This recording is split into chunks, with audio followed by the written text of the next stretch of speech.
you know me? Simón. Ain't you the brother of the mask being gone? Straight up.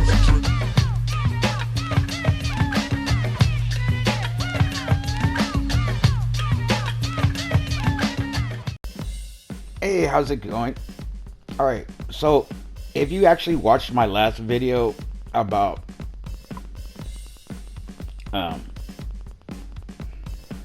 me start this over again. Hey, how's it going? If you tuned in to my last video where I said that Roadhouse was based on a true story, well, here I'm here to tell you the exact amount of percentage of the movie that it's based on. If all plans go accordingly, I made a thumbnail saying that it's based on 1% truth, when in actuality it's in a little bit more than 1%. But basically, Roadhouse is an episode of Dragnet. Now, if you've never seen Dragnet or you've never heard of Dragnet, Dragnet was the TV cop show. It was the first TV cop show ever. And they had a line at the very beginning of every episode, which was, all names and places have been changed in order to protect the innocent and the guilty in the court of law and all that other yada yada, right? So, now that they've basically made Roadhouse into an episode of Dragnet without giving them any credit, it took a little investigating to figure out exactly what part was true. And, you know, the truth shall set you free. Nah. Anyways, that's cheesy. So, the idea is to explain what led me to the hypothesis first, which was watching the movie and what clues set me up to think that he was set up for murder. And then making me realize that the end of the movie had to end the way it did, based on whose real life true story it's based on. So, with that being said, I'm gonna go ahead and tell the basic plot line of all of Roadhouse. Spoilers and all, so warning, spoilers for Roadhouse, the original, and possibly the new one too, because that still hasn't come out yet, or I haven't turned on my Amazon to find out whether if it is on or not. Alright, so here we go. Alright, so let me just explain the first 15 minutes of Roadhouse. Alright, so at the beginning of the movie, he breaks up a fight by just basically walking these dudes out, tricking them that, hey, yo, I'm gonna fight you guys. And then he's just like, nah, I'm not. And then he walks away, right? So, he talks to the main guy, the guy that wants to hire him. And when that happens, he says some things saying that he comes up with some money. And, alright, cool. He has some money. He brings up the price, $5,000 up front, $500 a night, and once he's done with the job, he's out. He's done, right? So he heads over, goes over to wherever that town is, and then he sets up shop. He does his his best bar rescue impersonation ever. Or maybe, you know what, the bar rescue guy probably, watched this and he was like, that's what I want to do for the rest of my life. So anyways, he gets there, he checks it out, sees everything that's wrong, and then the next day, he's in charge. And, he fires some people along the way. And you also find out that he killed a guy. I don't know if it was all in order, but it pretty much works out. Okay, so that's pretty much the setup, right? So my curiosity was, where did he get the money from? So my guess was that he got it from the main bad guy, the boss guy, right? The mafia guy. I'm calling him a mafia guy because he says that he was from what's it called? Chicago, and that he had served in Korea. So that's basically the setup, right? He's the bad guy. He's got his henchmen. And of course, he goes around towns and collects taxes. And he admits it too. He doesn't care. Yada yada. So, if they don't pay, he messes things up.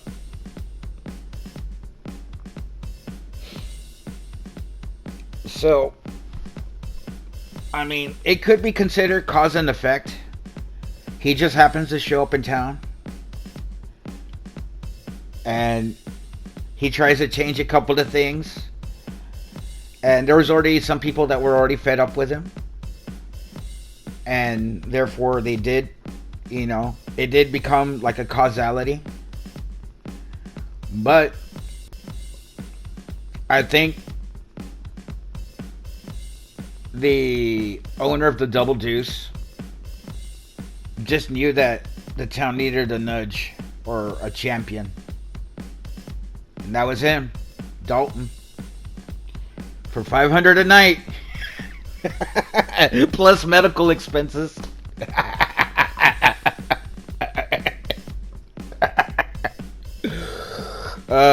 Yeah. And then when the job's done, he checks out. All right, cool. All right. So if you've seen the end of the movie, spoilers. He almost kills the guy, and then he doesn't. The town people.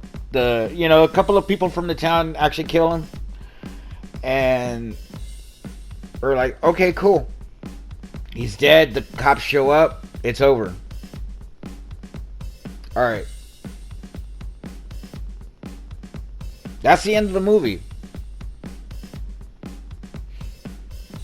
All right.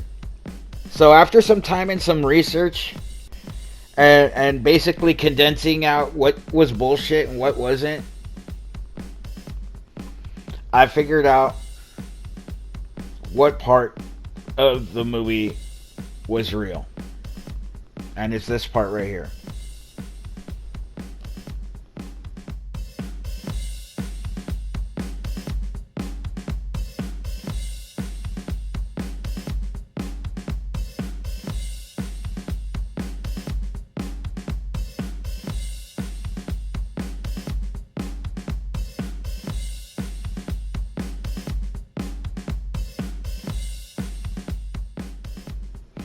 Alright. So you're wondering, well, what the heck? What do you mean this part is the part that's real? Yeah. The townspeople killing the main bad guy. The townspeople killing the main bad guy was the true story. That part right there. And you're wondering, like, well, whose true story is it? Took me a little bit time longer, but this is now just speculation now. I have no previous scripts. There's no notes or anything like that. This is just me doing some guesswork because the time frames do kind of come up right up on time. So this is what I'm figuring happened. All right. So Universal, or Joe Silver, the producer from a Roadhouse, wants to make the movie on this true story about this guy that was a bully of the town. Doesn't get it. I don't know why. Reasons. So Instead, he comes up with, like, okay, well, all we need is the end. We could make up the rest. And that went up to the screenwriters. And so then, therefore, basically, whatever happened in the whole entire movie, this is how it had to end. So, well, does it have to be the townspeople? Well, how about we, like this dude, like, kind of like helps him out and clears him out, all the bad people and stuff like that. It's like, okay, all right, so this guy's a muscle guy. Yeah, this. So one of the town's dudes brings in some muscle. Yeah, oh, okay. So, I guess they whatever get together, or they figure out whatever the script is, and thus Roadhouse. All right. So now I'm gonna go ahead and pull up the information on the person who actually this is based on, because actually I don't know any of his name or anything like that. So I'm gonna go ahead and read the rest of this part right now. Okay. All right. Okay, before I continue, you can easily look up on YouTube just by the town that killed a bully. And there's quite a few videos already out there. And so I don't want to repeat their work or anything like that, or anything similar to that by accident or on purpose. Either way, yeah, you can check out these videos for more detailed. But what I'm going to do is I'm just going to go ahead and read from Wikipedia and just basically give you a rundown of what he did. And what he did is actually pretty messed up. So let's go. Alright, so Ken Rex McElroy, born June 1st, 1934 to July 10th, 1981, which was the day that he got shot. Alright, he got shot twice. From two different guns, supposedly, and there was in front of 30 to 40 witnesses, and nobody wanted to go ahead and give this guy up who killed him, because this guy was a complete a-hole. He bullied the entire town. According to Wikipedia, he was indicted 21 times before escaping conviction each time, except for the last. In 1981, McElroy was convicted of attempted murder in the shooting of the town's 70-year-old grocer Ernest Bonekamp. I'm sorry if I butchered that last name. So anyways, McElroy successfully appealed a harassment campaign against him and others who were sympathetic to the bar, to Bonekamp. All right, so including the Town Church of Christ minister. So he bullied not only this guy that he killed, Bonekamp, he also bullied the church minister. Oh jeez. Oh man. And then he appealed in a local to kill Bonekamp. The next day, McElroy was shot to death in broad daylight as he sat with his wife, Trina, and his pickup truck on Skidmore's Main Street. So this guy was killed in Skidmore, Missouri, and that's the main town where everybody knows him from and everything like that. So I think they do kind of make a mention in the movie, but I might be wrong about that he killed a guy back in Missouri. Maybe that's a connection. I don't really think so, but hints here and there. So now, that being said, what do you guys think? Is Roadhouse based on a true story? Is it not? Is it just, coincidence? Or did they actually, like a lot of things happen, like, we can't get the rights to this? No, but it's still a good story. We can change everything, right? It's like, except for the end. where the town just kills everybody. It's like, yeah, I think we could do that. It's like, yeah, all right, let's go. And that's what they did. And that's Roadhouse right there. Okay, so cool. I hope you enjoyed this video. And yeah, um, you can check out Roadhouse online, and when the new Roadhouse on Amazon comes out, you guys can check that out too. I haven't checked it out because I'm actually like releasing this before that comes out, so I want to, strike while the iron's hot. And I've actually had this theory for years, like years, decades almost. The theory of him being set up for murder, not him actually, not this. I found this out just a few years ago about Roadhouse being based on a true story, but him being set up for murder, I've had that theory for decades now, like literally as a kid. All right, so I'm gonna go back and edit this, and hope you enjoy. Thank you very much, and you have a good day. What's up, homie? Don't you know me? Simon. Ain't you the brother of the mask being gone? Straight up.